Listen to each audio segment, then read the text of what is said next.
rich will become richer, the poor will become poorer, and the middle class will get wiped out. And the reason why is because some people, rich people, will understand money and they will continue teaching their kids. And everybody else, the majority of people who have no idea what's happening, will continue to become poorer because they don't even see it happen. The moment you take a paycheck, you're an employee, and that's the mindset. So my rich dad never paid me. We drove my poor dad, government employee, nuts. You gotta pay people, you gotta pay people. And Rich Dad was not saying that the paycheck was bad. He says he didn't want to be a slave to money. So as an entrepreneur, if the Rich Dad folded, I just started another company. I don't need a paycheck. I don't need anybody to take care of me. If my government doesn't like me, I move to another country because they need entrepreneurs. Mm-hmm. So the entrepreneur is not so much the business. The entrepreneur is really the mindset and the skill sets and the different set of rules. Small business does not operate in the same rules as big business. Entrepreneur is a mindset first, a skill set, and rules. And depending upon whether you're an employee or a small business, the rules are different. The mindsets are different, the skill sets are different. You inherited that, whatever it is, that poverty. You inherited that mindset, that idea of scarcity, that idea that you don't have enough money. You inherited that. Building wealth becomes a revolutionary act because now you start saying, I'm going to go against what I was taught, right? And so I said, by starting with $25, if you can do $25 a month, that's cool. If you can do $25 a week, that's cool. But what happens is, once you start understanding the power of how your money works, you'll start saying, I don't need to do that because that's taken away from this. That 25 will now become $50. Guaranteed. That 50 will now become 100 because you're going to start doing more with less. The person who works out and sees that they drop 10 pounds in 2 weeks says, you know what, I'm going to go a little harder because I know if I can drop 10, I can drop 20.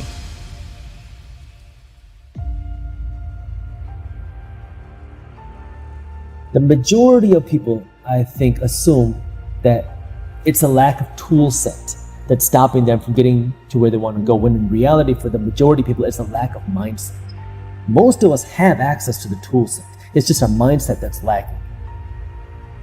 The mindset is one, believing I don't have enough money, I don't have access to enough tools, I don't have access to enough things to go and do it. That if I want to go and build a business, I need this, and this. I need $10,000, I need $100,000 to go out and do that. I need to have this type of degree, I need to have this type of parent, I need to have access to these types of people in order to go out and build a successful business. If I want to go out and invest my money, I need $10,000 where I can invest for it to be worthwhile. Why would I want to start investing with $10?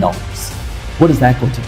When in reality, these small investments do build up. If you are 21 years old today and you start by investing just $100 a month, which is just over $3 a day, and you do this consistently until you retire, until you're 65 years old, 66 years old, and you can get an average 10% return on your money. That doesn't mean it's a 10% return every single year. It's an average 10% return over the course of investment, which is the average stock market return. You will retire a millionaire. Savers are losers and cash is trash. And yet people are, well, I want a high-paying job. Well, that's an obsolete idea. Get out of debt is an obsolete idea. You should learn how to get into debt, how to use debt to get rich, and they'll never teach you about taxes. The reason the 1% is way up here and the 99% are going this way is because when you print money, two things happen: inflation and taxes. How do we start changing the mindset? And some people might be like, but why would you tell them that? Because what happens is you got to start somewhere. You got to make the game winnable in the language that we can understand.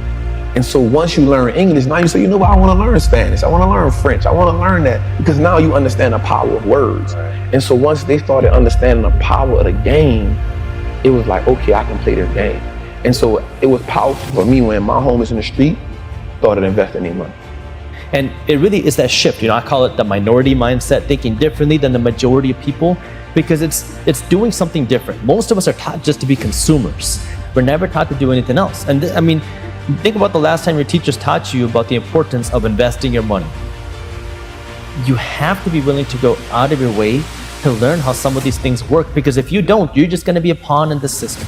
And it's very unfortunate. It sucks. And this is where I'm trying to help provide that education, because these are things I never grew up learning.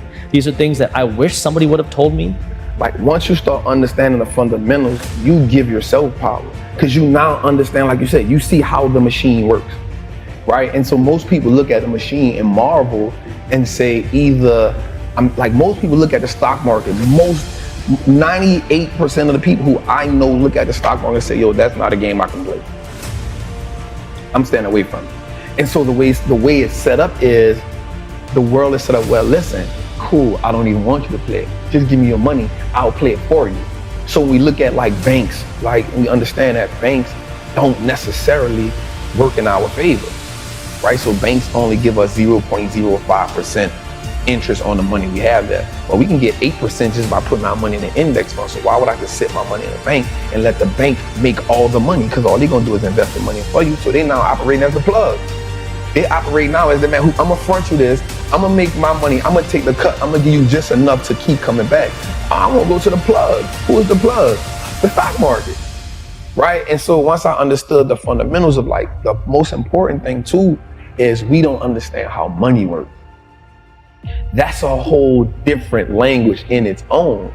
The relationship with money in my community is, you make money just enough to pay bills. And so once you get tired of paying bills, you say, you know what? I need to treat myself to something, right? No matter if I gotta go in debt, no matter if I need to treat myself to something to take this misery away. So you treat yourself to something that you can't afford at the time, right? But it makes you feel good in the moment. And so because it makes you feel good, you say, you know what? I'm living. This is a reprieve from everyday struggle. Let me get back on the hamster wheel. And so the sacrifice now becomes hard, because now you're saying, I gotta work and never get that reprieve. I'm not willing to do that, right? And so that's the mindset comes in and says, everybody around me had the same problem. No one represented the solution. So if I don't change something, I'm only going to end up like everybody else I know. When we have obsolete ideas, we get obsolete results. So what's happening for most people, the idea of going to school, getting a job, working hard, saving money, getting out of debt, buying your house because it's an asset, investing for the long term, is obsolete. The world has changed. Where should people be putting their money? I know there's no one size fits all. So I'll tell you where I invest my money. I invest my money in 5 places. My business, market briefs, and other startups. I invest my money in real estate, invest my money in stocks, invest some money in cryptocurrency, and invest some money in physical gold. Now, before, my active investment, main one, was real estate. That was the thing that I loved and the thing that I really understood. So anytime I had extra cash, I would go out and buy rental properties. But now I'm doing less and less of that so I can have more money to invest in my own company, market briefs. I pay myself a salary. Out of that salary, pretty much all of that gets passively invested. It gets invested into stocks, crypto, and physical gold. So what does that mean, right? Well, in stocks, I have a system where every Wednesday, you can pick whatever day, it doesn't really matter. But for me, it's Wednesday. My money is automatically pulled out of my bank account and it's invested into a few different ETFs. So an ETF is an exchange traded fund, and you can think of it like a group of stocks. So instead of going out and investing in Amazon, one company, and then hoping Amazon grows, you invest in a group of companies. Like some will give you exposure to 30, some will give you exposure to 500, some will give you exposure to thousands. There's a bunch of different ETFs out there, and there's ETFs for a bunch of different things. Like one example that I invest in is S&P 500 ETF. The S&P 500 is a group of the biggest 500 companies on the stock market. And so when you invest in this ETF, you're literally or indirectly / directly investing in the biggest 500 companies on the stock market without individually investing in all of them. You invest in one ticker symbol and it gives you exposure to all of them. So you're in essence investing in the companies that make America, America. You're investing in America. You can invest in specific sectors, technology, healthcare. You can invest in companies around the world, emerging markets. And so you can find these ETFs, again, Google search, YouTube, you'll find kind of the things that you'll see what you're interested in, buy what you're spending your money on. And so that's one thing that I do. I have a few ETFs. Every Wednesday I'm buying that. And then I have my cryptocurrencies. So for me, I think cryptocurrency is going to have a lot of value in the future, but I also believe it's going to be very volatile. I think we're going to see a lot of, just like anything else, there's a lot of dumb money in crypto.